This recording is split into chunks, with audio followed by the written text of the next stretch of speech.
Often people ask and talk about empowerment, but what is it and how do you use it? I'm often asked about empowerment of people and teams. To some extent, the question makes no sense to me when you understand empowerment. So this week, let's explore empowerment, what its role is, and why people struggle with it. Okay, what is empowerment? Let me start with a joke. Have you ever heard someone say, if you wanted me to use my initiative, you should have told me so? Look, I think the same joke can be told about empowerment. In its simplest definition, people say it implies that you are giving power to someone else. That definition to me seems very top-down and really misses a bigger context. In our business terms, when you give power, you really call it delegating.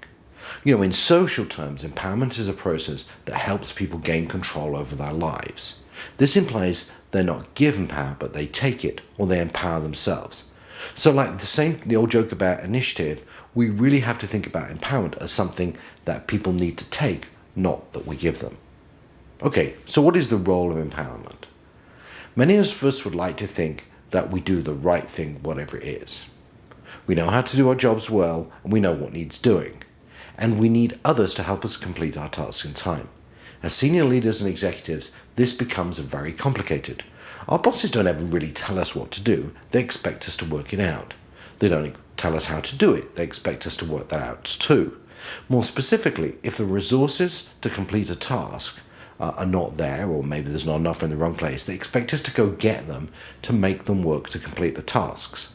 We're not expected to go back and ask for permission to get what we need, to do the right thing. They expect us to do it. They expect us to empower ourselves. And the key trick for most companies is not having that in the senior leadership, but having that a number of steps down.